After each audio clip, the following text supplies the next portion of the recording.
It is the spring of 399 BC, and a young aristocrat named Plato stands in a crowded Athenian courtroom, watching the wisest man in Athens condemned to death by a democratic jury for the crime of asking questions. The man being sentenced to death is Socrates, 70 years old, in a simple cloak, standing before 500 citizens who will decide his fate.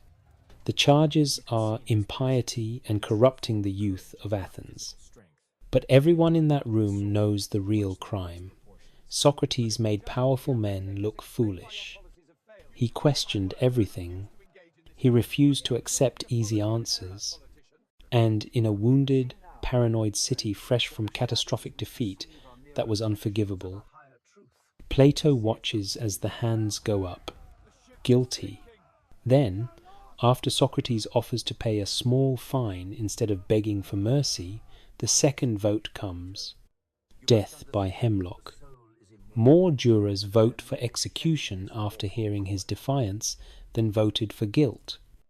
And in that moment, something breaks open in Plato's mind.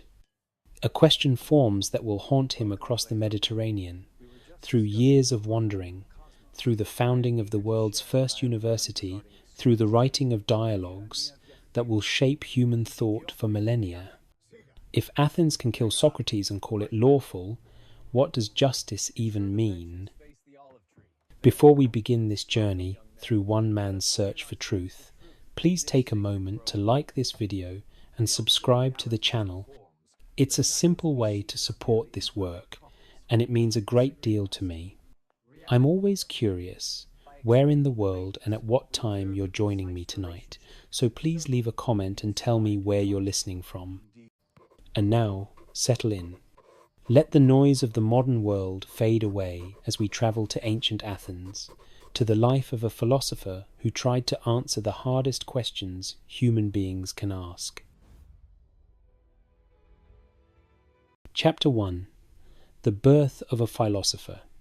To understand why this death mattered so profoundly, we must go back to Plato's beginning, to the world into which he was born and the forces that shaped him, long before he ever met the man who would change everything. He was born Aristocles, sometime around 428 or 427 BC, in the city that ruled the Greek world, Athens. The name Plato came later, a nickname whose origin remains uncertain. Some said it referred to his broad shoulders, earned through wrestling training. Others claimed it meant his broad forehead, a sign of intelligence. Whatever the source, the name stuck, and Aristocles disappeared into history, replaced by Plato. His family was everything in Athens.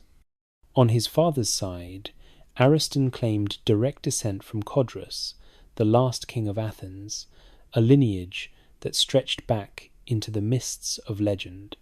On his mother's side, Perictione traced her ancestry to Solon, the great lawgiver who had reformed Athenian society 2 centuries earlier and planted the seeds of democracy.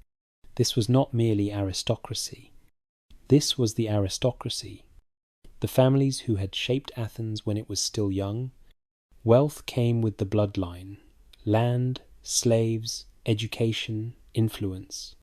Plato grew up in a household where political power was assumed, where the question was not whether one would serve the city, but how. His childhood unfolded in the shadow of the Parthenon, that magnificent temple to Athena, gleaming white on the Acropolis, a monument to Athenian supremacy. But the man who had built it, Pericles, the towering statesman who had led Athens to its greatest heights, was already dead by the time Plato could form memories. The world Plato inherited was not the confident, expanding empire of his grandfather's generation. It was a world at war.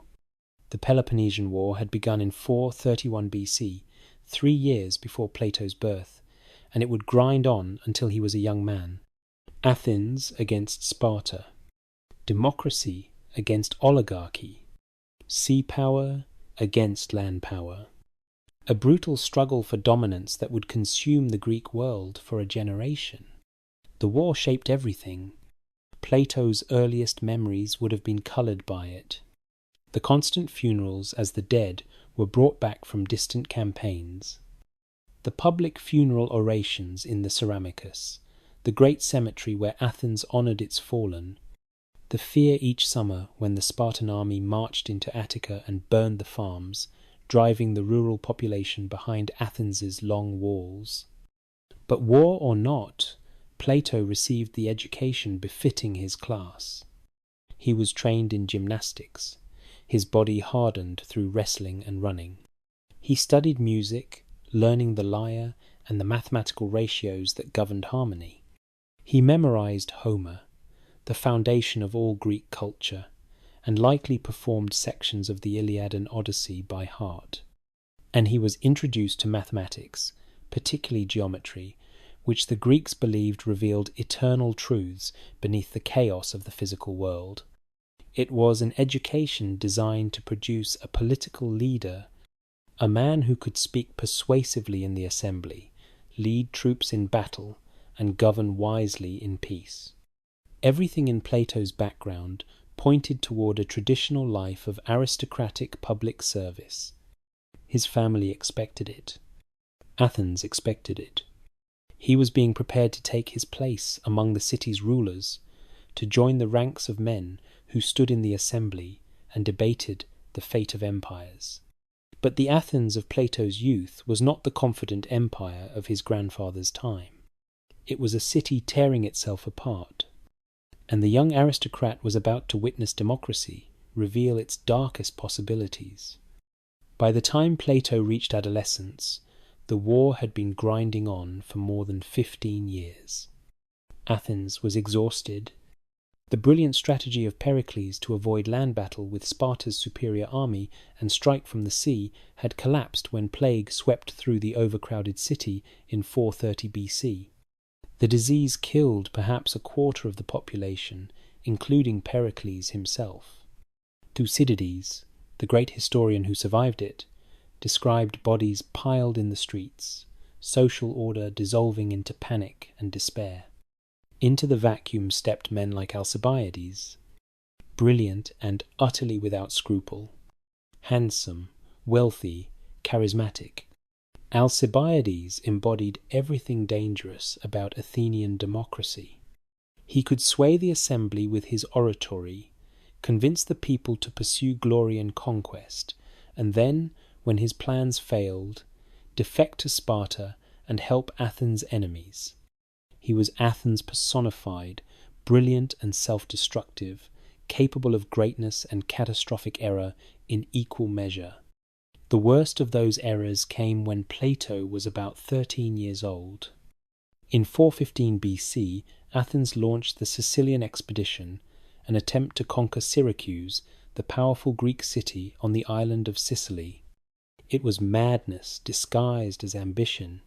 The assembly, whipped into enthusiasm by demagogues promising easy victory and endless wealth, voted to send the largest fleet Athens had ever assembled.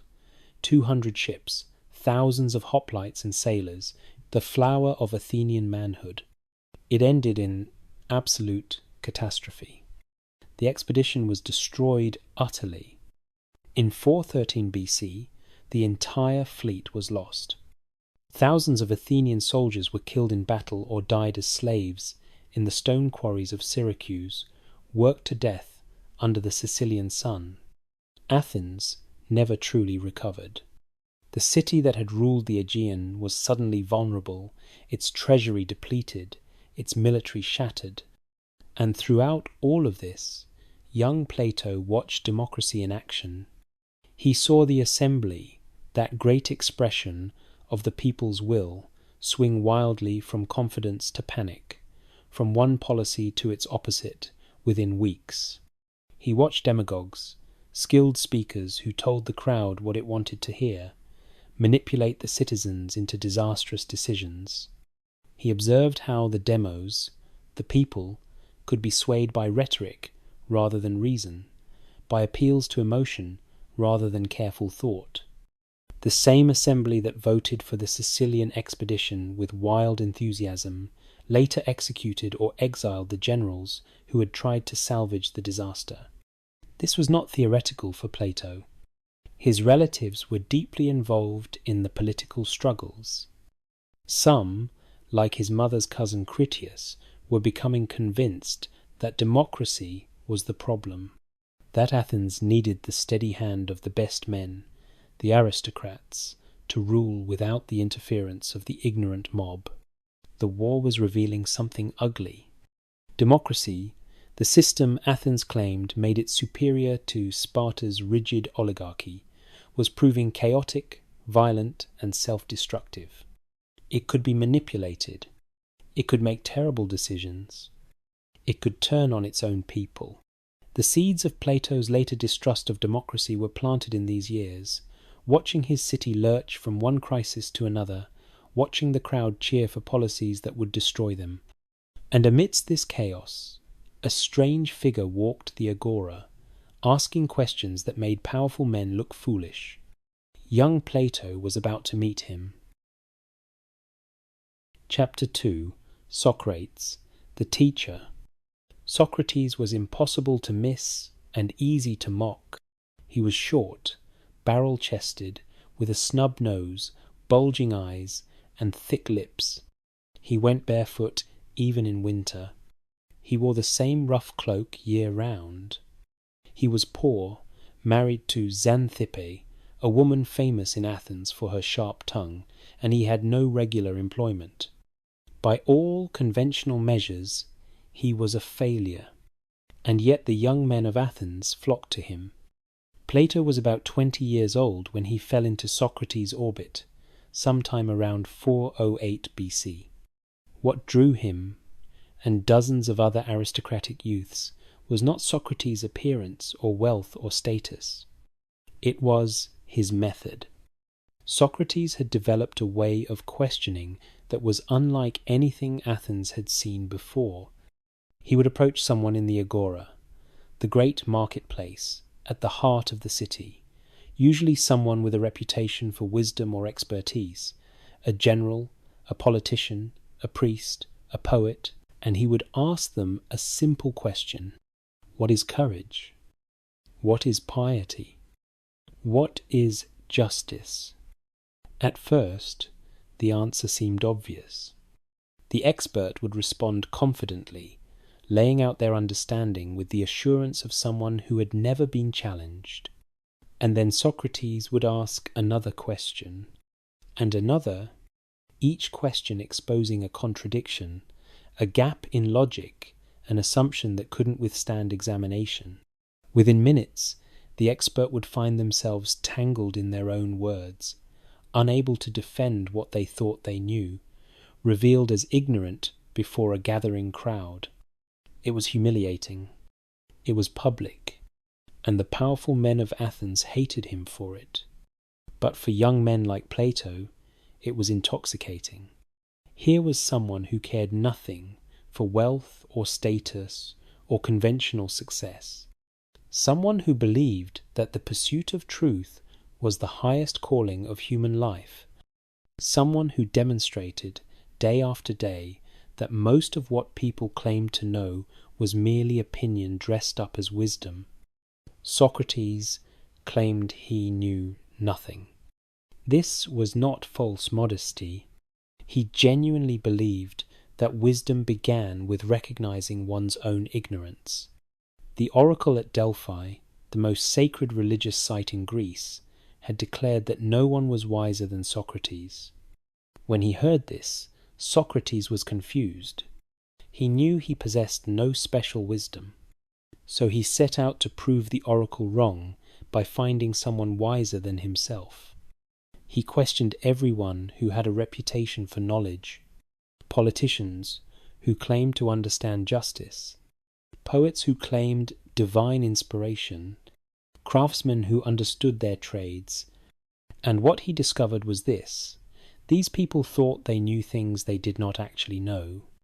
They confused skill in one area with wisdom about life itself. A good cobbler might understand shoes, but that did not mean he understood virtue or justice or the good life. Socrates, at least, knew that he did not know, and that, paradoxically, made him wiser than those who thought they possessed wisdom but did not. This mission consumed his life. Every day he walked the streets of Athens, engaging anyone who would speak with him, asking his questions, exposing false certainty. He took no payment. He founded no school. He wrote nothing down. His only concern was the examination of life itself, the testing of ideas against the fire of rational scrutiny. For Plato, watching and learning, this was revolutionary. His aristocratic education had taught him to memorize Homer, to accept the wisdom of the past, to prepare for leadership by studying what leaders before him had done. But Socrates was teaching something entirely different, that tradition might be wrong, that the crowd might be mistaken, that true knowledge required constant questioning, constant examination, constant doubt. The method had a structure. Socrates would propose a question, usually about virtue or morality. His companion would offer a definition. Socrates would test that definition with examples and counterexamples, exposing contradictions and gaps. A new definition would be proposed. More questioning, more problems. On and on, spiraling deeper, until both men stood together in shared perplexity, recognizing how little they truly understood. This was called the alenchus, the examination. It could be frustrating, even maddening. Socrates rarely provided answers. He seemed content to destroy false certainty and leave people in confusion. But for those who stayed with him, who endured the discomfort of having their beliefs dismantled, something profound emerged, a recognition that the pursuit of truth mattered more than the comfort of certainty. Plato became one of Socrates' most devoted students. For nearly a decade, from around 408 BC until Socrates' death in 399 BC, Plato was a constant presence in the philosopher's circle. He listened to the conversations. He watched the method in action. He saw how Socrates could reduce the most pompous politician to stammering silence. He observed how the philosopher lived what he taught, simply, humbly, with complete indifference to material comfort or social status. The group around Socrates was diverse. There was Alcibiades, the brilliant and dangerous politician who adored Socrates despite regularly ignoring his advice. There was Xenophon, who would later write his own accounts of Socrates' teachings. There was Critias, Plato's relative, who would soon become one of Athens' most brutal tyrants. And there were dozens of others, young men from wealthy families seeking something their conventional education could not provide. But Athens was changing around them. The war with Sparta was reaching its final, desperate phase. In 404 BC, after 27 years of conflict, Athens surrendered. The long walls that protected the city were torn down. The great fleet was reduced to 12 ships. The democracy that Athens had proudly exported across the Aegean was abolished by Spartan decree. In its place, Sparta installed a government of 30 men, chosen from the Athenian aristocracy. They were called the 30, but history would remember them as the 30 tyrants. Among them was Critias, Plato's mother's cousin, one of Socrates' former students. What followed was terror. The 30 moved swiftly to consolidate power, executing political opponents, confiscating property, exiling democratic supporters. In 8 months, they killed more Athenians than had died in the entire Peloponnesian War. The streets ran with blood. Informers were everywhere. No one was safe. Socrates refused to participate. When the 30 ordered him to help arrest Leon of Salamis, a man marked for execution, to seize his property, Socrates simply went home. It was an act of quiet defiance that could have cost him his life. Only the fall of the 30, overthrown in 403 BC by democratic forces, saved him. Democracy was restored, but it was a wounded, paranoid democracy. The city had lost the war, endured tyranny, and now sought stability at any cost. The restored government declared an amnesty. No one could be prosecuted for crimes committed during the war or under the 30. The past was to be forgotten. Athens would start fresh. But wounds that deep do not heal quickly. The city simmered with resentment and suspicion, and Socrates, who had questioned everything before the war, continued questioning everything after it. He had been associated with Critias and Alcibiades, both now infamous. He had criticized democracy openly. He had made too many powerful men look foolish in public. The city needed a scapegoat, someone to blame for the catastrophe it had endured, someone whose presence reminded Athens of its failures. In 399 BC, 3 men brought charges against Socrates. Meletus, a young poet; Anytus, a wealthy tanner and democratic politician; Lycon, an orator. The formal charges were impiety, refusing to recognize the gods of the city, and corrupting the youth of Athens by teaching them to do the same. But everyone understood what this was really about. This was revenge. Revenge for decades of public humiliation. Revenge for association with traitors like Critias and Alcibiades.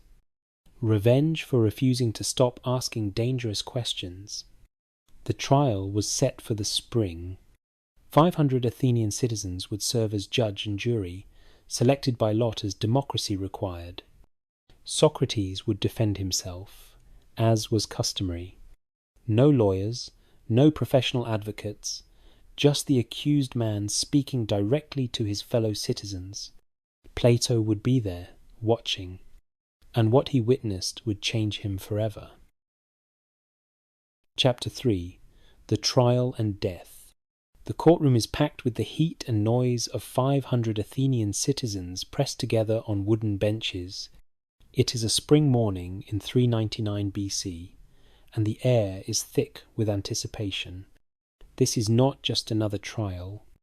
Everyone knows it. Socrates, 70 years old, stands before them, calm and barefoot as always, facing the most serious charges Athens can bring: impiety and corrupting the youth. The accusers speak first. Meletus, young and self-important, lays out the charges. Socrates does not believe in the gods of the city. He introduces new divinities. He teaches young men to question their fathers, to mock tradition, to undermine the very foundations of Athenian society. The evidence is thin, built mostly on fear and resentment, but the mood in the room is ugly. Athens has just survived catastrophe, a lost war, brutal tyranny, democracy barely restored. The city is wounded, paranoid, hungry for someone to blame. And here stands a man who has spent decades making important people look stupid, who was teacher to the traitor Critias, who has openly criticized the democracy that now judges him. Anytus speaks next, the democratic politician, his words carefully chosen. He does not need to prove everything. He only needs to remind the jury of what they already feel, that Athens needs stability, that questioning everything leads to chaos, that men like Socrates are dangerous in troubled times. Then it is Socrates' turn to defend himself. A traditional Athenian defense involved weeping, begging, bringing one's children forward to plead for mercy. The juries were notoriously susceptible to emotional appeals. A man might be clearly guilty, but walk free if he could make the jurors pity him enough. This was how the system worked. Everyone understood it, but Socrates does none of this. Instead, he does what he has always done. He asks questions. He speaks calmly, rationally, even playfully. He examines the charges with the same method he has used in the Agora for 40 years. Meletus claims Socrates corrupts the youth. Socrates asks, who improves them? Meletus says everyone else does. Everyone. Yes, everyone. So Socrates is the only person in all of Athens who harms the young, while everyone else helps them. Does that make sense? With horses, only experts can train them properly. Most people would harm a horse through ignorance. Why would humans be different? Meletus stammers. The logic traps him, but the jury is not interested in logic today. Socrates moves to the charge of atheism. Meletus claims he believes in no gods at all, but the indictment also says he introduces new divinities. Which is it? Can he believe in no gods and also believe in new gods? That is a contradiction.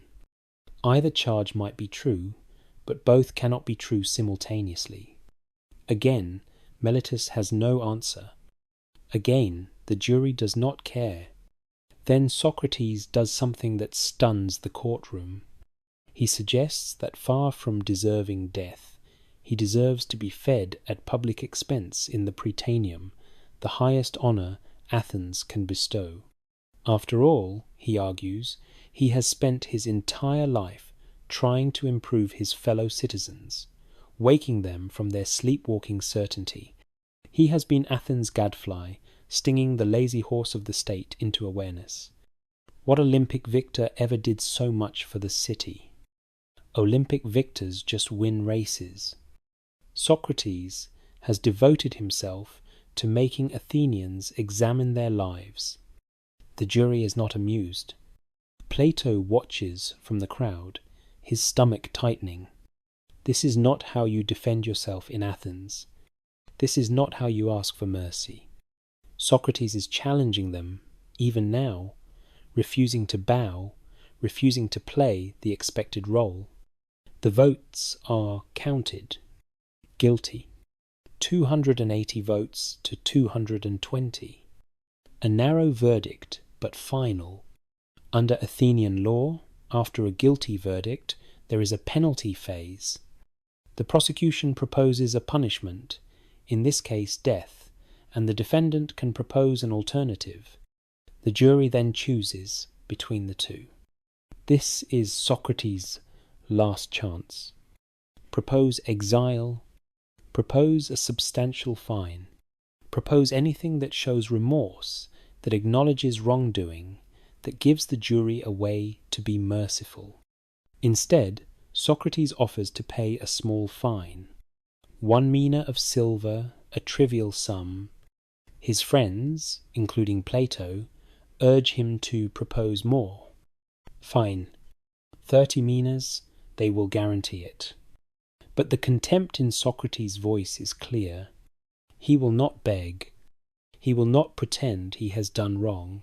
He will not validate this injustice by treating it as legitimate. The second vote is taken. Death by hemlock. 360 votes. This time, more jurors vote for execution after hearing Socrates' defiance than voted for guilt in the first place. His refusal to humble himself has sealed his fate. Socrates accepts the verdict with unsettling serenity. He addresses the court one final time. He tells them that no evil can come to a good man, either in life or after death.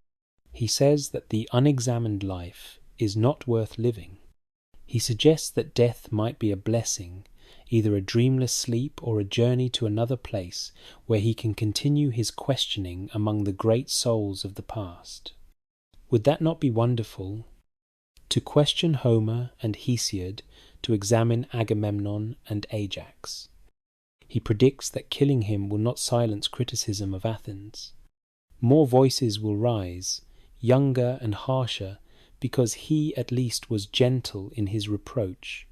The city thinks it can escape examination by executing the questioner. It cannot. The questions remain. Then, calmly, he is led away. Plato sits frozen among the crowd. The wisest man in Athens, perhaps the wisest man in the world, has just been condemned to death by the democratic city he loves. For what? For asking questions, for making people think, for refusing to accept easy answers. The injustice of it splits something open in Plato's mind. Athenian law required a delay between sentencing and execution. A sacred ship had been sent to Delos to honour Apollo, and no executions could occur until it returned.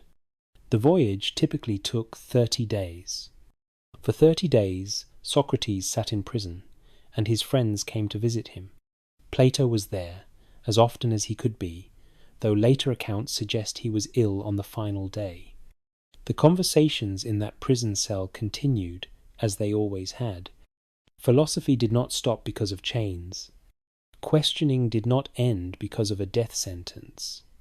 Crito, one of Socrates' oldest friends, came with an escape plan. Everything was arranged. Guards bribed.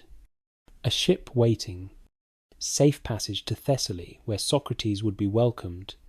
"Please," Crito begged. "Your friends have the money. Your family needs you. This verdict is unjust. You owe Athens nothing." But Socrates refused. He had lived his entire life in Athens, benefited from its laws, raised his children under its protection. To flee now would be to say that laws only matter when they favour you. It would be to place his own life above the principles he had taught. He had argued in court that death was not an evil. How could he now act as if it were? The argument was pure Socrates, maddeningly logical, infuriatingly consistent. He would not save his life by betraying his philosophy. Even if the verdict was unjust, even if the democracy had failed, he would honour his commitment to the city. He would drink the hemlock.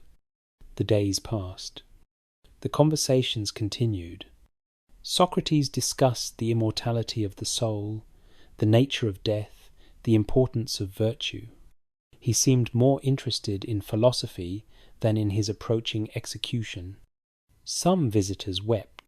Socrates comforted them. Finally, the sacred ship returned to Athens. The execution would be the next day. On the final morning, Socrates' wife Xanthippe came with their youngest son. She wept and cried out that this was the last time Socrates would talk with his friends. Socrates gently asked Crito to take her home. There was no cruelty in it, only practicality. He wanted to spend his last hours in philosophical conversation, not in grief. The day passed in discussion. As the sun began to set, the jailer entered, apologizing.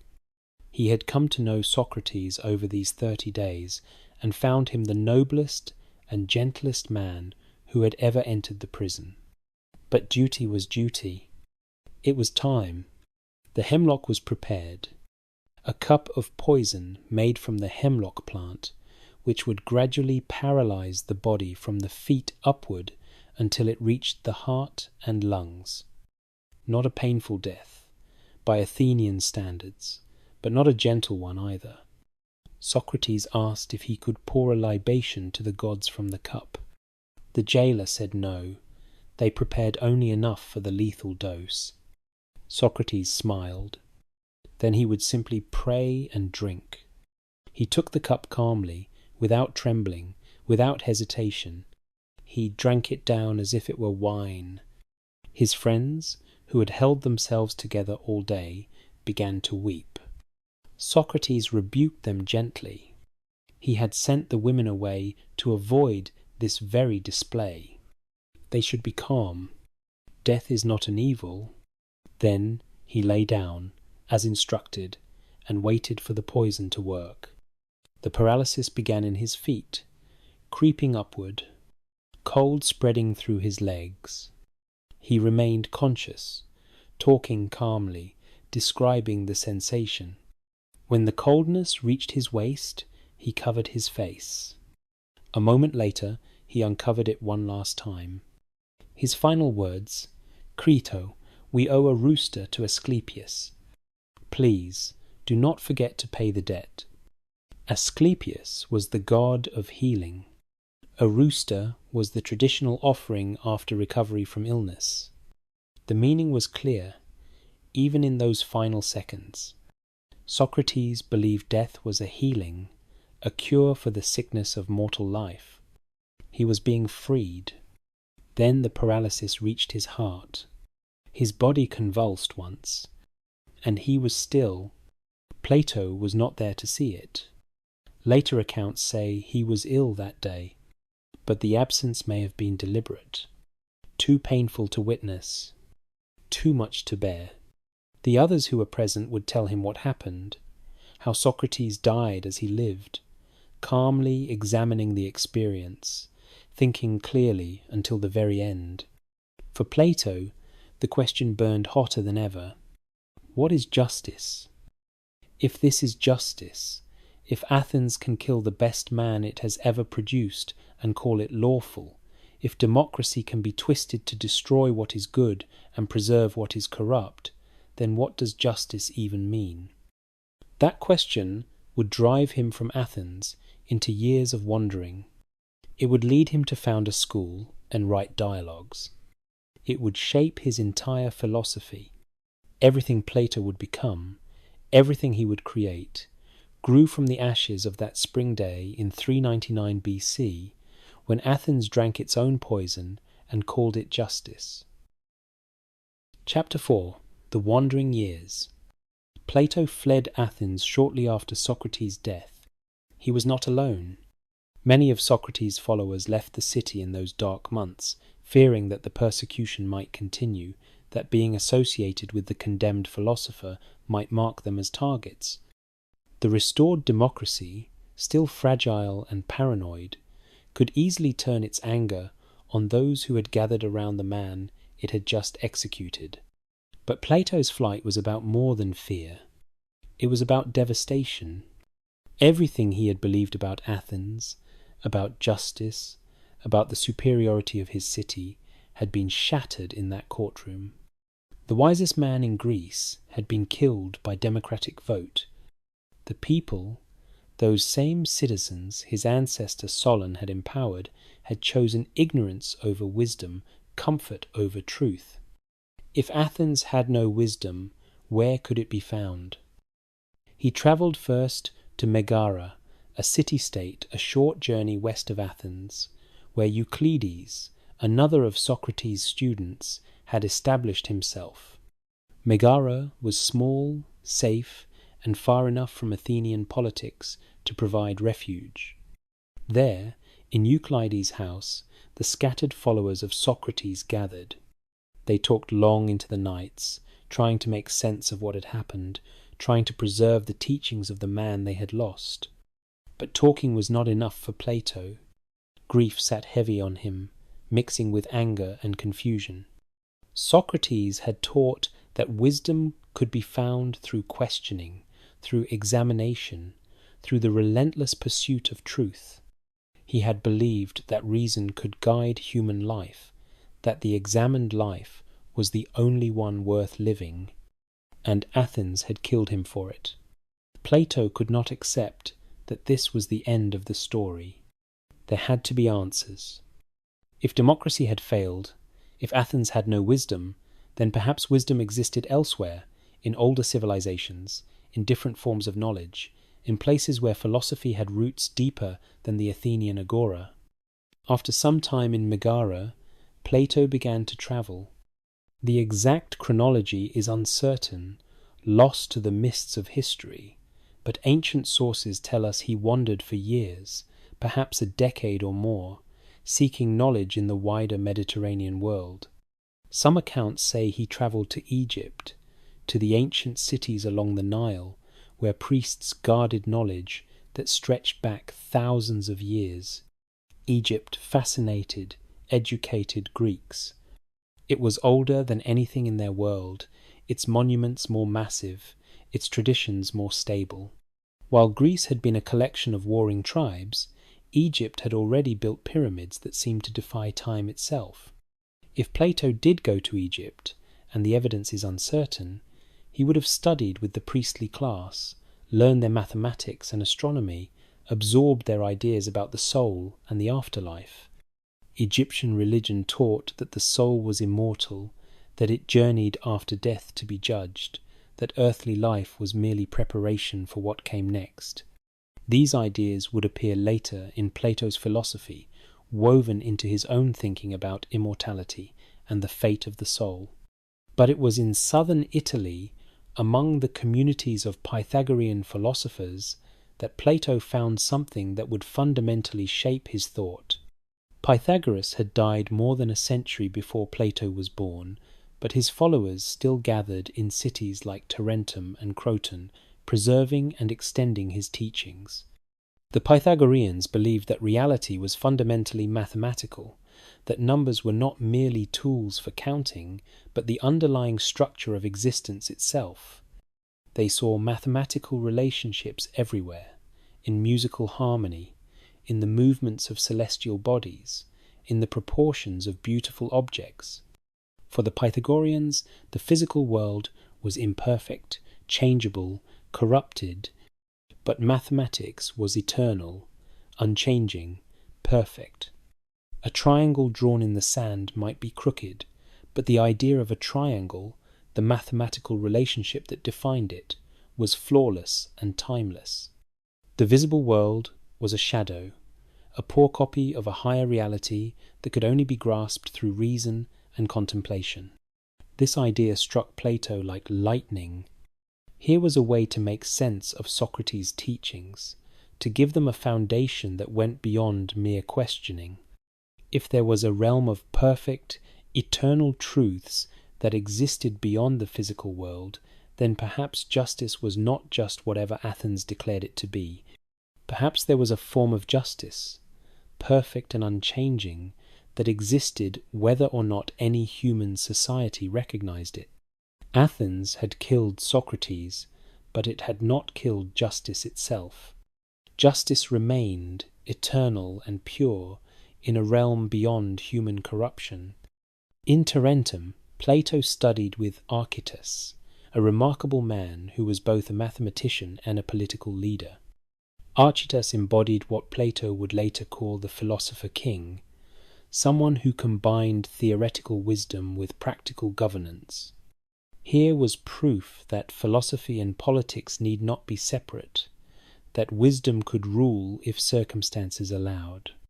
The Pythagoreans also taught the transmigration of souls, the belief that the soul was immortal and reincarnated in different bodies across multiple lifetimes. This too would influence Plato's later philosophy, giving him a framework to think about the soul as something eternal, something that existed before birth and continued after death, something that carried knowledge from one life to the next. These were transformative years for Plato. He arrived, broken by Socrates' death, and left with the beginnings of his own philosophy, a synthesis of Socratic questioning and Pythagorean mysticism that would reshape Western thought. But his wanderings were not finished. Around 388 BC, when Plato was approximately 40 years old, he received an invitation that would prove both thrilling and disastrous.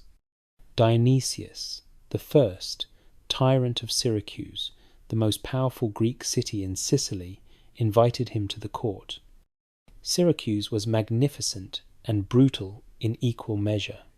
Dionysius had built it into a military powerhouse, defending Greek Sicily from Carthaginian invasion through sheer ruthless force. He was cultured enough to appreciate philosophy, and cruel enough to execute anyone who threatened his power. The invitation to Plato was likely encouraged by Dion, Dionysius's brother-in-law, a young aristocrat fascinated by philosophy. Plato went to Syracuse with hope burning in his chest. Here was a chance to test whether philosophy could truly influence politics, whether a tyrant could be educated into wisdom, whether the ideal of the philosopher king might become reality. It was a catastrophic failure. Dionysius had no real interest in being reformed. He enjoyed philosophical conversation as entertainment, but he had no intention of changing how he ruled. When Plato began to speak too freely, offering criticism disguised as philosophical dialogue, suggesting that perhaps a good ruler should care more about justice than power, the tyrant's patience evaporated. The exact details are murky, obscured by conflicting ancient accounts, but the outcome is clear. Plato had to leave Syracuse in disgrace. Some sources claim Dionysius arranged for him to be sold into slavery, and that Plato was only saved when a man named Aniceris recognized him at a slave market and purchased his freedom.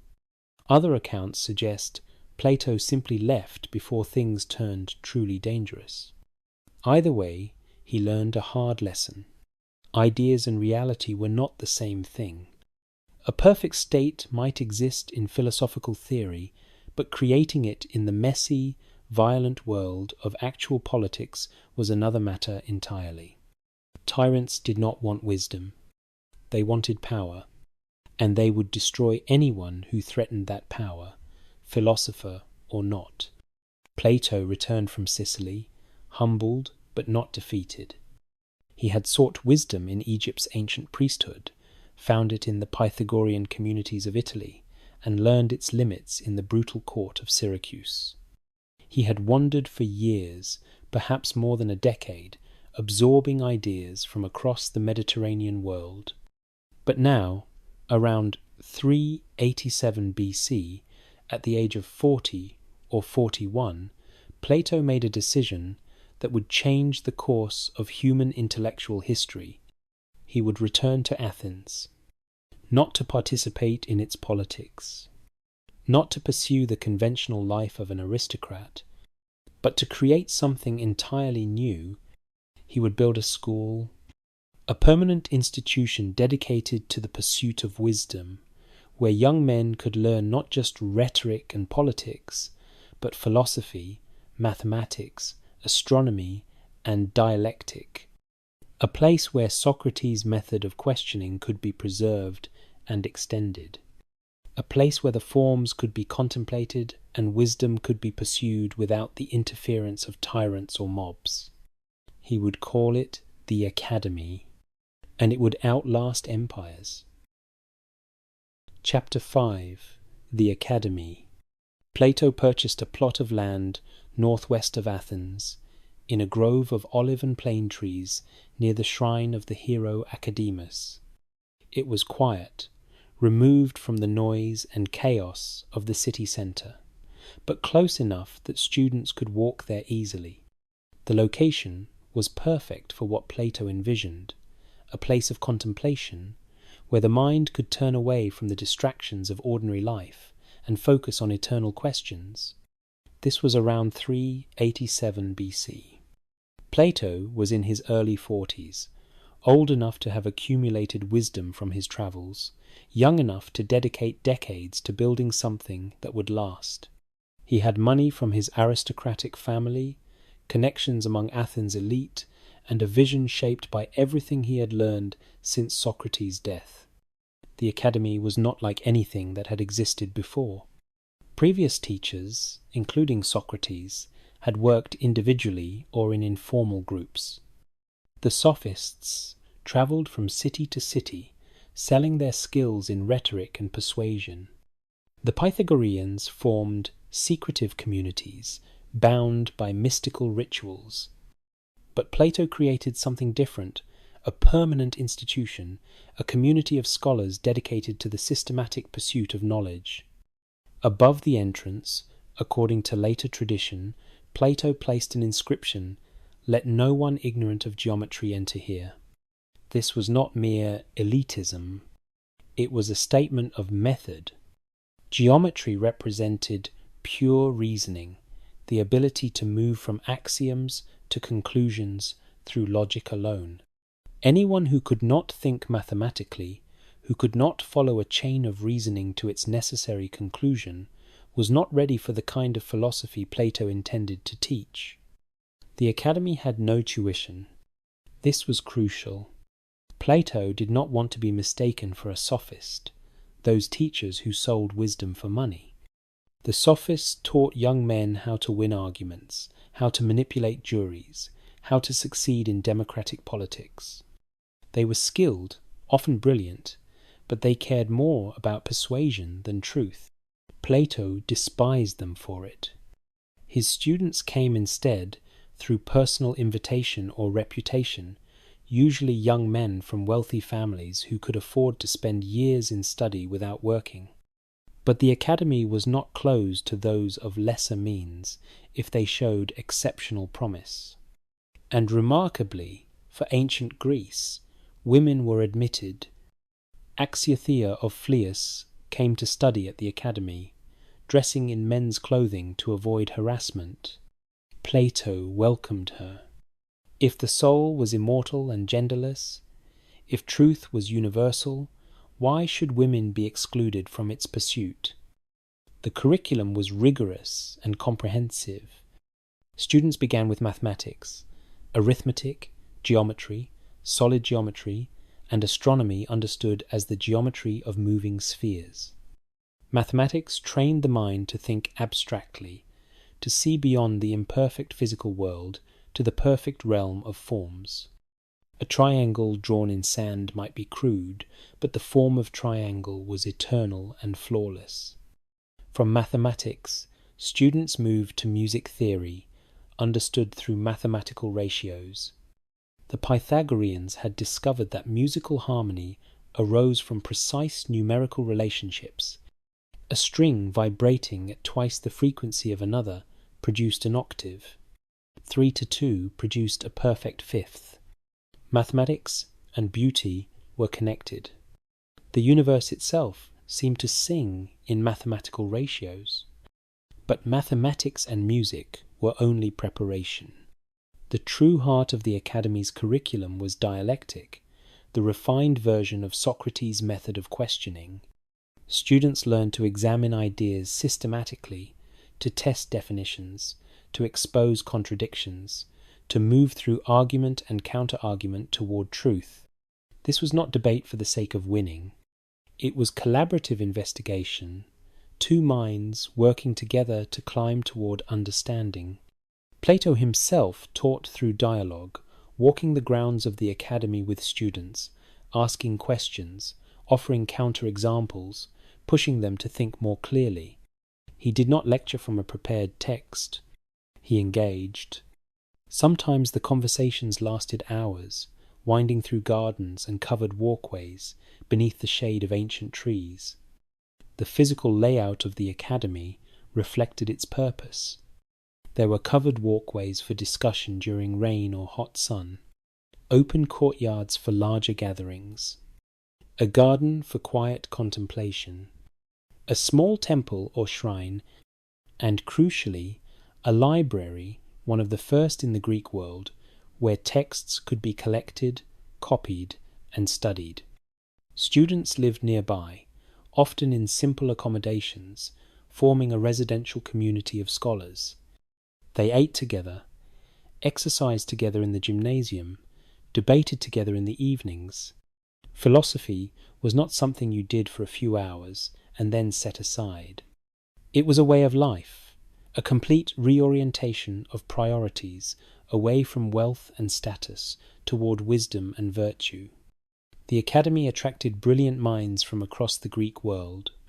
Young men came from Sicily, from Asia Minor, from distant colonies, drawn by Plato's growing reputation. They stayed for years, some for decades, becoming teachers themselves, extending the conversations, contributing their own insights. Among the students was Eudoxus of Cnidus, a mathematician who would develop sophisticated astronomical models. There was Speusippus, Plato's nephew, who would eventually succeed him as head of the academy. There was Heraclides of Pontus, who proposed that the earth rotated on its axis. And there were countless others whose names have been lost, but who carried Platonic ideas into the wider world. But the most famous student of all arrived in 367 BC, when Plato was around 60 years old. His name was Aristotle, and he was 17, the son of a court physician from Macedonia, the rough kingdom to the north that most Greeks considered barely civilized. Aristotle came to Athens specifically to study at the academy. He would remain there for 20 years, first as a student, then as a researcher and teacher in his own right. The relationship between Plato and Aristotle was complex, respectful, but increasingly divergent. Aristotle absorbed Platonic philosophy deeply, but he would ultimately reject the theory of forms, arguing instead that knowledge must begin with observation of the physical world. But that divergence was still years away. For now, the academy thrived as the intellectual centre of the Greek world.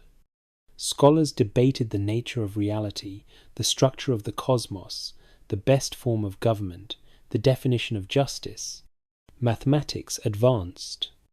Astronomy progressed. And always, at the centre, was the question Socrates had asked: how should a human being live? Plato's method of teaching was never to provide final answers. He pushed students to think for themselves, to question assumptions, to recognize that wisdom required constant effort. The goal was not to memorize doctrine, but to develop the capacity for philosophical thinking, to turn the soul away from the shadows of opinion toward the light of truth. But Plato was not content merely to teach. He was also writing, producing the works that would carry his philosophy across millennia.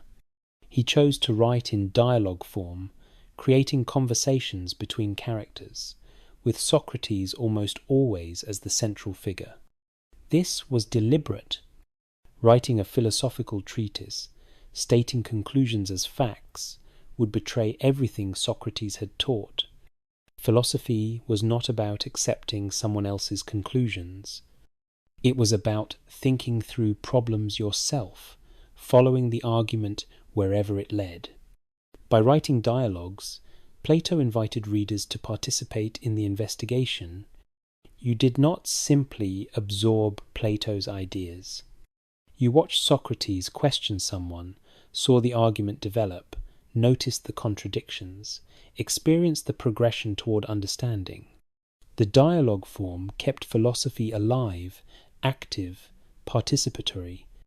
The early dialogues, written soon after Socrates' death, were relatively simple. The Apology presented Socrates' defense at his trial. The Crito showed his refusal to escape from prison.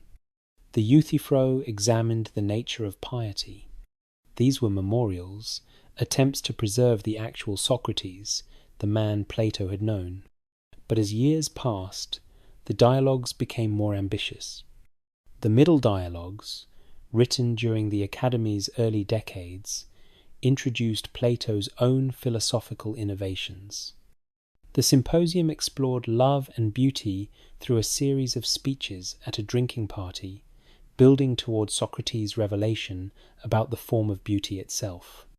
The Phaedo, set during Socrates' final hours, argued for the immortality of the soul through elaborate philosophical proofs. And then there was the Republic, Plato's masterpiece, the work that would define his legacy and spark debate for thousands of years. The Republic began with a simple question: what is justice? It was the same question that had haunted Plato since Socrates' execution. Over 10 books, through extended dialogue between Socrates and various Athenian citizens, Plato constructed an answer that was simultaneously a vision of the ideal state, a theory of human psychology, a critique of democracy, and a profound meditation on the nature of reality itself. But the Republic was more than theory. It was personal. It was Plato's response to Athens, his explanation of why the city had gone wrong, his blueprint for how human society should be organized if wisdom, not opinion, were to rule. The later dialogues, written as Plato aged, became more technical, more focused on specific philosophical problems. The Theaetetus examined the nature of knowledge. The Parmenides subjected the theory of forms to devastating criticism, showing problems in Plato's own philosophy. The Timaeus presented a creation myth, describing how the universe was formed by a divine craftsman. These works circulated beyond the academy. They were copied, read, debated. Plato's ideas spread through the Greek world, influencing politicians, poets, scientists, and philosophers. The academy became famous not just in Athens, but wherever Greek was spoken. And always, at the center of everything, was the memory of Socrates. Plato never forgot why he had fled Athens, why he had travelled, why he had returned to build this school. The academy existed because a good man had been killed unjustly. It existed to preserve the kind of questioning that Athens had tried to silence. It existed to prove that wisdom mattered more than power, that truth was worth pursuing even when the crowd disagreed, that the examined life was the only one worth living. The academy would continue long after Plato's death, remaining open for more than 900 years, until the Byzantine Emperor Justinian closed it in 529 AD. No other educational institution in human history has lasted as long, and even after its physical closure, its influence continued, shaping Christian theology, Islamic philosophy, Renaissance humanism, and modern thought. But all of that was still to come. For now, in the 4th century BC, Plato taught his students, wrote his dialogues, and prepared to articulate his vision of justice in the work that would define his legacy. Chapter 6. The Republic and Philosophy. The question that had haunted Plato since that spring day in 399 BC, when he watched Socrates condemned to death, finally demanded a full answer. What is justice? If Athens could kill the wisest man in Greece and call it lawful, if democracy could be twisted to serve the ignorant and punish the good, then what did justice actually mean? The Republic was Plato's answer. Written over many years during the height of the Academy's influence, it stands as one of the most ambitious philosophical works ever created. It is simultaneously a political treatise, a psychological study, an educational manual, a critique of art and poetry, and a profound metaphysical investigation into the nature of reality itself. But at its heart, it remains personal. It is Plato's response to Athens, his attempt to understand how his city had gone so catastrophically wrong, and his vision of how human society should be organized if it were to be truly just. The dialogue begins simply, as Socrates' conversations always did. Socrates is at the port of Piraeus with several companions when an old man named Cephalus suggests that justice is simply telling the truth and paying one's debts. Socrates immediately finds a counterexample. If a friend lends you weapons and then goes mad, is it just to return those weapons? Obviously not. So justice cannot be reduced to such simple rules. The conversation spirals outward from there. Cephalus's son, Polemarchus, suggests justice means helping friends and harming enemies. Socrates dismantles this too. How do we know who our true friends are? What if we are mistaken?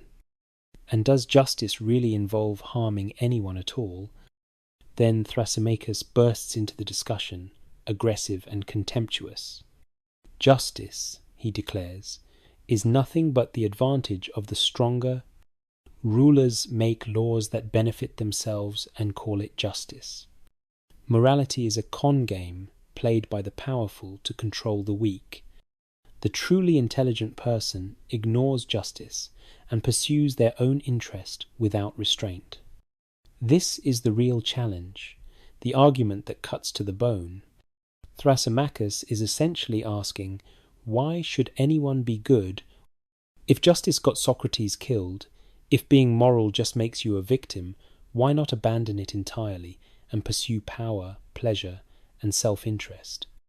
Plato devotes the rest of the Republic to answering this question, and his answer requires building an entire theory of reality, human nature, and political organization.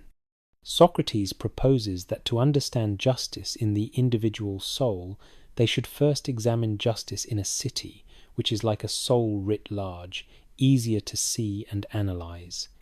And so they begin to construct, in words, an ideal state from the ground up.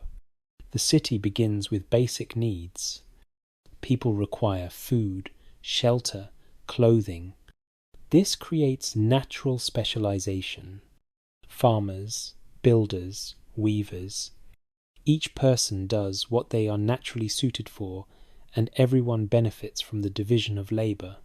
This is a simple, peaceful community, what Socrates calls the city of pigs, healthy but unsophisticated. But humans want more than mere survival. They want luxury, comfort, entertainment. The city expands. It needs artists, merchants, soldiers to protect its growing wealth. And with soldiers comes the need for education. How do you train guardians who are fierce toward enemies but gentle towards citizens? How do you create people who will protect the city without becoming its tyrants? This leads Plato into a radical discussion of education. The guardians must be carefully trained from childhood, their characters shaped through music and gymnastics, their minds formed by mathematics and philosophy. They must learn that the body is temporary, but the soul is eternal, that death is not to be feared, that virtue matters more than pleasure or comfort. And here Plato makes his most controversial proposal. The guardians, those who protect and eventually rule the city, must have no private property, no private families, no personal wealth. They will live communally, own nothing individually, raise children in common. Why? Because private interest corrupts public duty. A ruler who owns property will make decisions that benefit their property. A ruler with children will seek advantage for those children. Only those who have nothing to gain personally can rule for the common good. From among the guardians, the rulers will be selected. Not by birth, not by wealth, not by popular vote, but by nature and education. Those with the greatest capacity for philosophical understanding, who can grasp the forms, who can see beyond the shifting shadows of opinion to eternal truth, these will be the philosopher kings. This is Plato's most famous and most criticized idea. Rule by philosophers. Government by those who understand reality most deeply. It sounds elitist because it is elitist, unapologetically so. Plato had watched democracy kill Socrates. He had seen the assembly manipulated by demagogues into catastrophic decisions. He had no faith in the wisdom of crowds. But the philosopher kings are not power-hungry tyrants. They do not want to rule. They would prefer to spend their lives in contemplation of truth. They must be compelled to rule, forced to leave the perfect realm of forms and descend into the messy world of politics, because only they can do it justly. They rule reluctantly, as a duty, without personal gain. To explain why this matters, Plato introduces the theory of forms, his most profound contribution to philosophy. The physical world, Plato argues, is not true reality. It is a realm of constant change, imperfection, and decay. Everything we see with our eyes is temporary, flawed, a mere shadow of something higher. But there exists another realm, accessible only through reason, where perfect, eternal forms exist. Consider a circle. You can draw a circle in sand, but it will never be perfectly round. The grains of sand are too coarse, your hand too unsteady. Every physical circle is imperfect. But the form of circle, the mathematical definition that makes a circle what it is absolutely perfect. It never changes. It exists whether or not anyone draws it. It is more real than any physical circle because it is eternal and unchanging. The same is true for everything. There is a form of beauty, perfect and eternal, of which all beautiful things are imperfect copies. A form of justice, of goodness, of triangle, of table, of everything that exists. The physical world is like shadows on a cave wall, flickering and deceptive. The forms are the true reality, illuminated by the light of the good itself, the highest form, the source of all truth and being. This brings Plato to his most famous metaphor, the allegory of the cave. Imagine prisoners chained in a cave since childhood, able to see only the wall in front of them. Behind them burns a fire, and between the fire and the prisoners, people carry objects that cast shadows on the wall. The prisoners see only these shadows. They think the shadows are reality. They give them names, study their patterns, consider themselves wise in shadow knowledge. Now imagine one prisoner is freed. He turns and sees the fire, the objects casting shadows. His eyes hurt from the unaccustomed light. He is confused, disoriented. The shadows were clearer, easier to understand. But he is dragged upward, out of the cave entirely, into the sunlight. At first, the sun blinds him. He can see nothing. Gradually, his eyes adjust. He sees trees, rivers, the sky. Finally, he can look at the sun itself, the source of all light, and understand that it illuminates everything. This freed prisoner is the philosopher. The cave is the physical world. The shadows are the imperfect things we perceive with our senses. The fire is our limited human reasoning. The journey upward is education, the difficult ascent toward understanding the forms. And the sun is the form of the good, the ultimate reality that makes everything else knowable. But here is the tragedy. The freed prisoner, now understanding true reality, must return to the cave. He must go back down to help the others, to tell them that the shadows are not real, that there is a higher world they cannot see. But when he returns, his eyes are no longer adjusted to darkness. He stumbles. He cannot see the shadows clearly anymore. The prisoners think he has been ruined by his journey. They mock him, and if he tries to free them, to drag them toward the light, they will kill him. This is Socrates. The man who saw beyond the shadows, who tried to show Athens a higher truth, and was executed for his efforts. This is every philosopher who has tried to bring wisdom to a world that prefers comfortable illusions, and this is why philosopher kings must rule. Only they understand reality. Only they can see beyond the shadows of opinion and self-interest to what is truly just and good. Democracy lets the prisoners vote on which shadows are most important. Oligarchy lets the richest prisoners control the cave. Tyranny lets the most violent prisoner rule by fear. All of these systems mistake shadows for reality. Justice, then, is each part of the soul or the city performing its proper function. In the soul, reason should rule, guided by wisdom. Spirit should support reason with courage. Appetite should be controlled, pursuing only necessary pleasures. When each part does its job, the soul is harmonious, healthy, just. In the city, the same structure applies. Philosopher kings rule with wisdom, guardians protect with courage, workers produce with moderation, each class doing what it is naturally suited for, none trying to do another's job.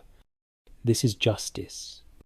Not everyone being equal, but everyone in their proper place, contributing to the whole. Plato then systematically dismantles democracy as a political system.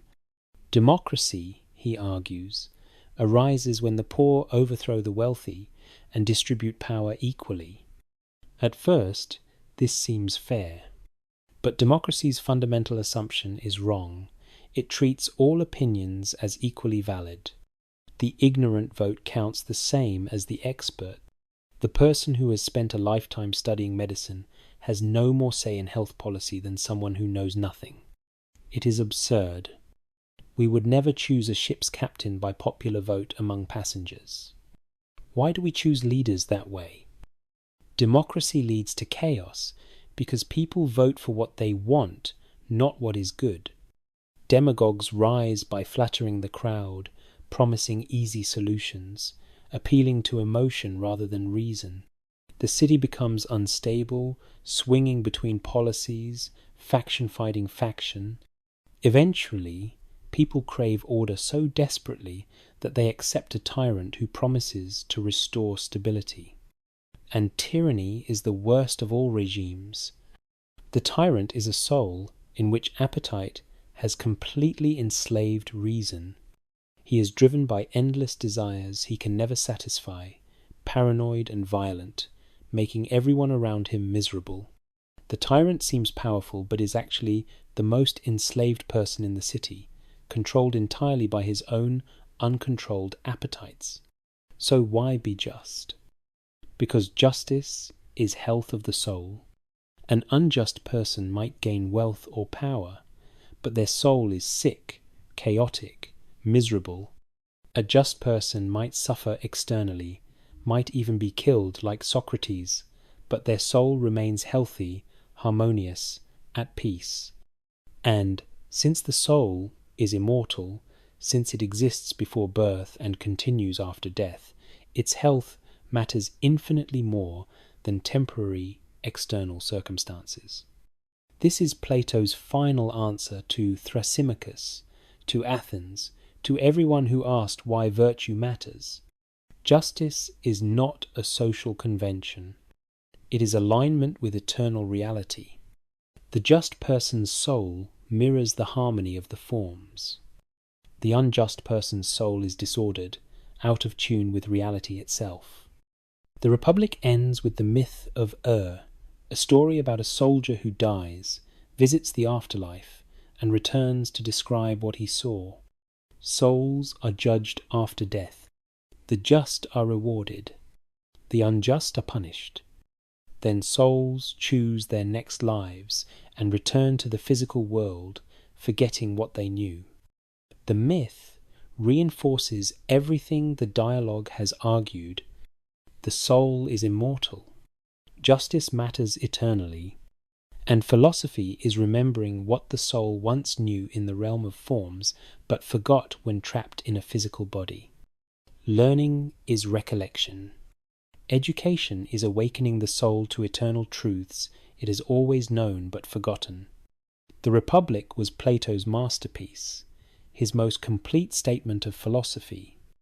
It was radical, controversial, and profound. Its vision of the ideal state has inspired and horrified readers for millennia. Its metaphysics shaped Western philosophy fundamentally. Its epistemology raised questions still debated today. But Plato knew, even as he wrote it, that the ideal city existed only in words, in logos, not in reality. It was a pattern laid up in heaven, something to guide thought and aspiration, not a blueprint to be literally implemented. He had tried that once, in Syracuse, and it had nearly cost him his life. The Republic was not a political manual. It was philosophy. It was the answer to a question posed by an execution in 399 BC. It was Plato's explanation of why Socrates' death though unjust by Athens' laws, could not touch the eternal justice that existed beyond all human institutions. Athens had killed the body, but the soul, and the truth it pursued, remained immortal. Chapter 7. The Final Years and Legacy. Plato was 60 years old when he received another invitation from Sicily. Dionysius I, the tyrant who had humiliated him decades earlier, was dead. His son, Dionysius II, now ruled Syracuse, and he wanted Plato to return. The invitation came through Dion, Plato's old friend, who believed the young tyrant could be educated into a philosopher king. This time, Dion promised, it would be different. This time, philosophy might actually transform politics. Plato hesitated. He was no longer young. The academy was thriving. His dialogues were being copied and read across the Greek world.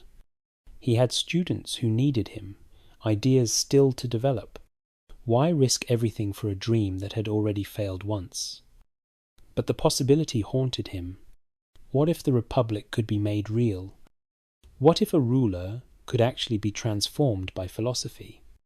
What if justice could be established in an actual city, not just in words? How could he refuse to try, knowing that his refusal might doom Syracuse to continued tyranny?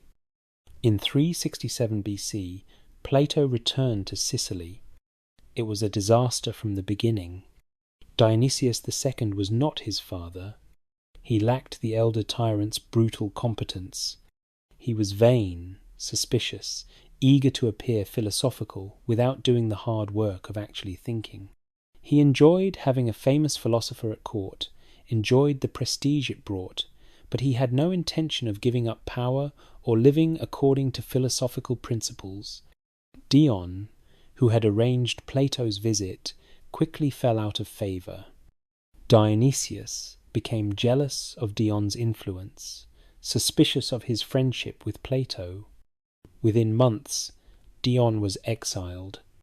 Plato was essentially trapped at the court, unable to leave without the tyrant's permission, his safety uncertain. For months, Plato tried to teach the young tyrant. But Dionysius was more interested in seeming wise than becoming wise. He wanted the appearance of philosophy without its substance. When Plato suggested he needed to study mathematics and dialectics seriously, spending years in rigorous training before attempting to rule philosophically, Dionysius lost interest. That was too much work. Could Plato not just tell him what to do? Eventually, Plato was allowed to leave, but not before understanding completely that his ideal of the philosopher king was exactly that, an ideal. Real tyrants did not want wisdom.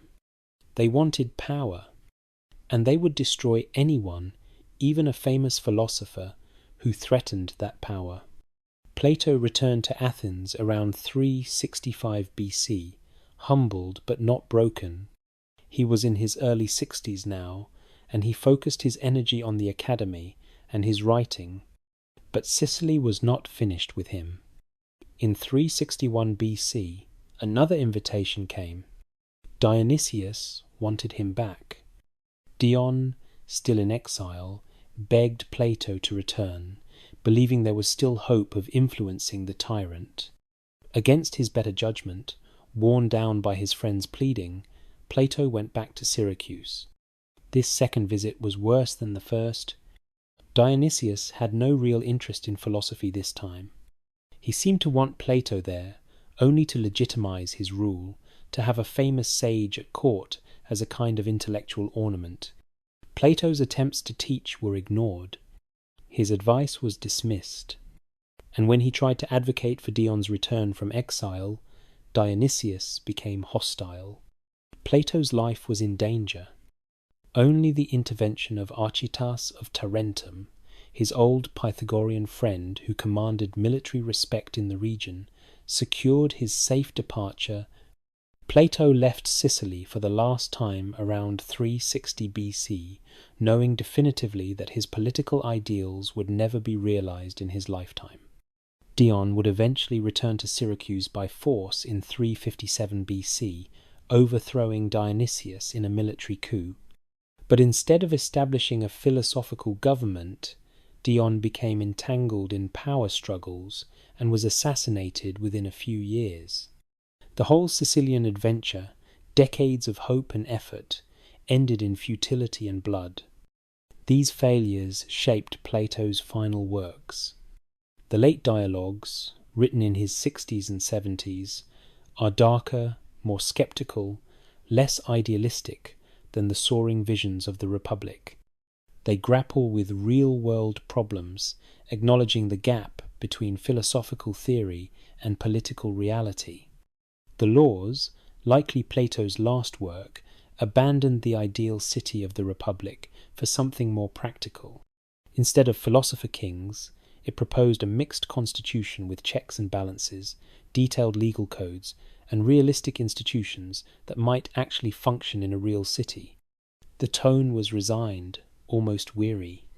This was what might be achievable, not what would be perfect. The Timaeus presented Plato's cosmology, a creation myth describing how a divine craftsman, the demiurge, had formed the physical universe by imposing mathematical order on primordial chaos.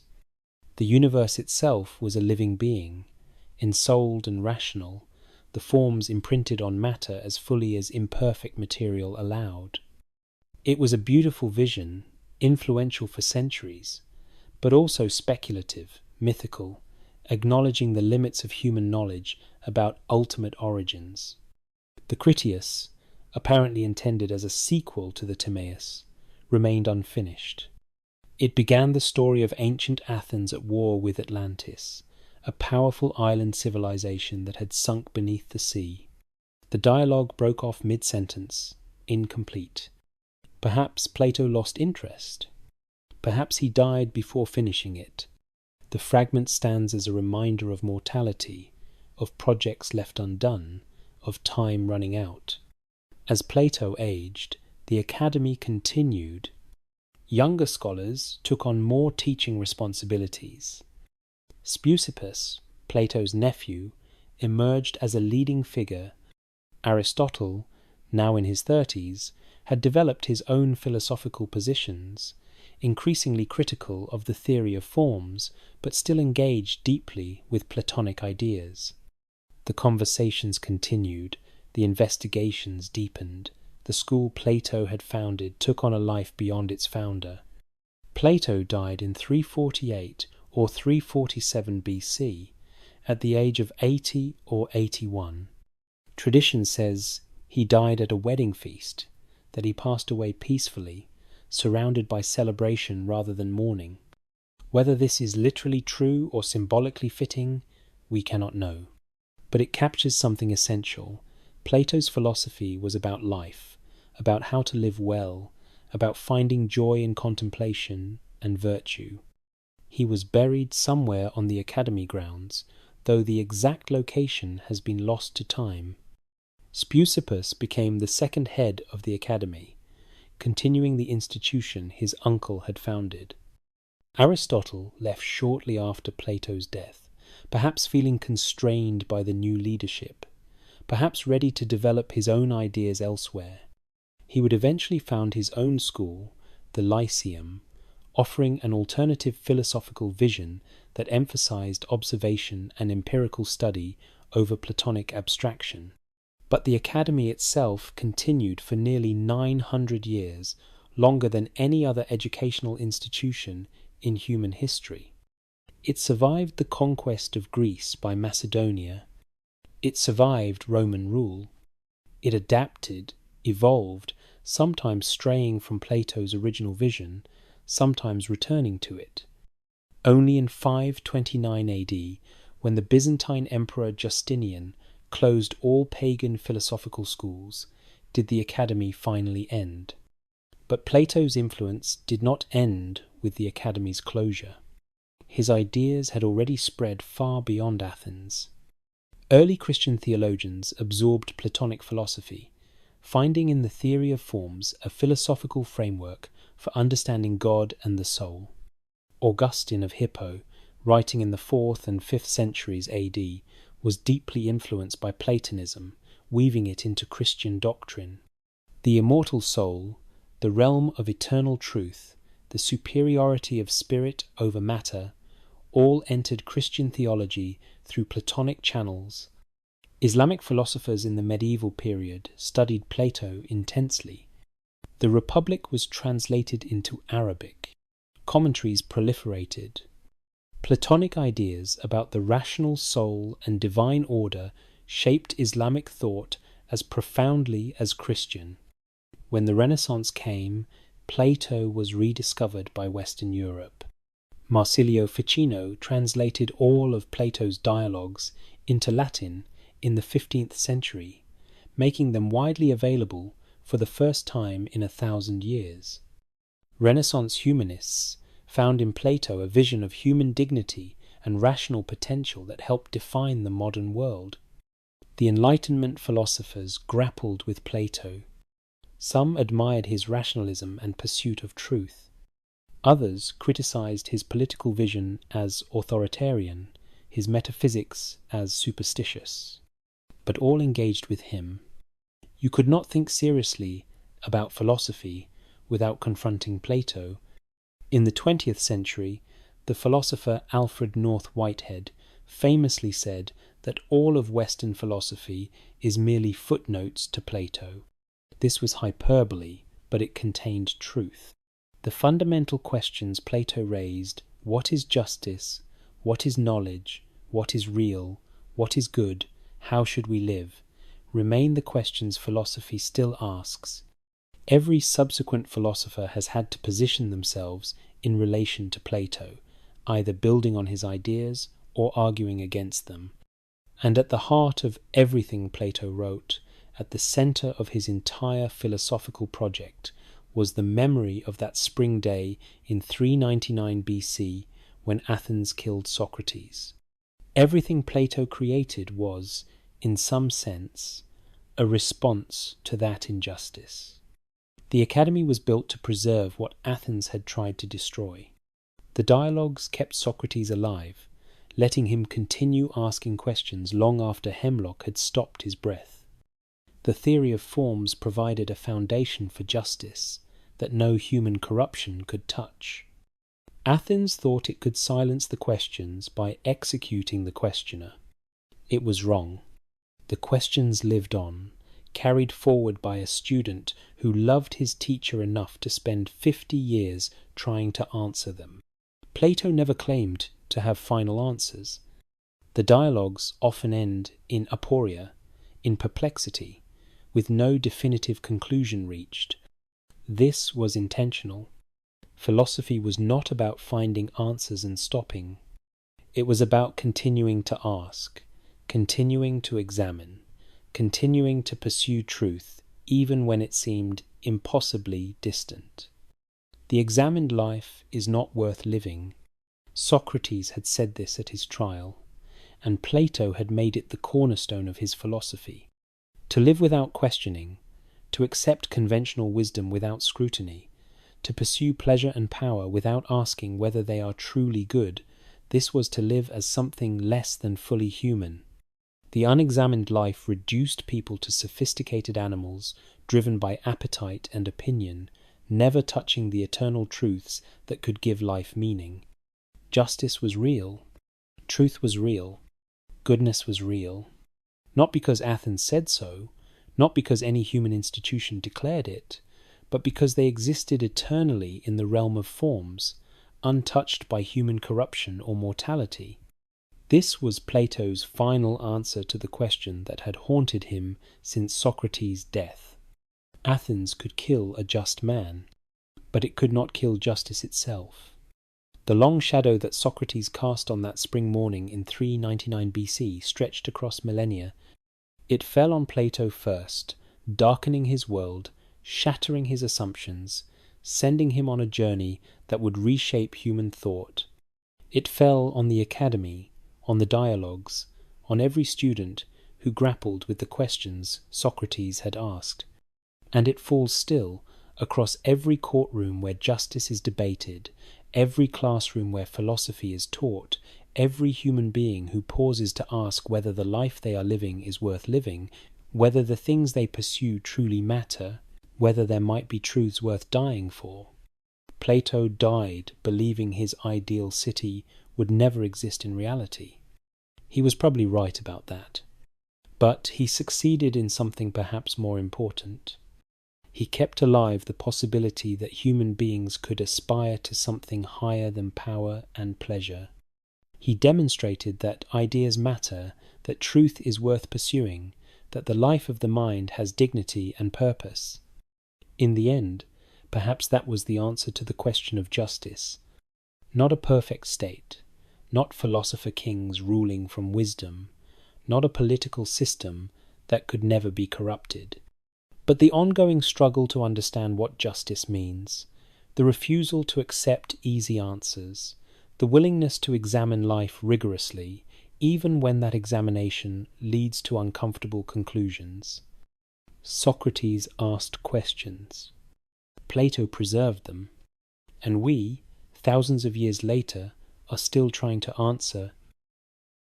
Good night,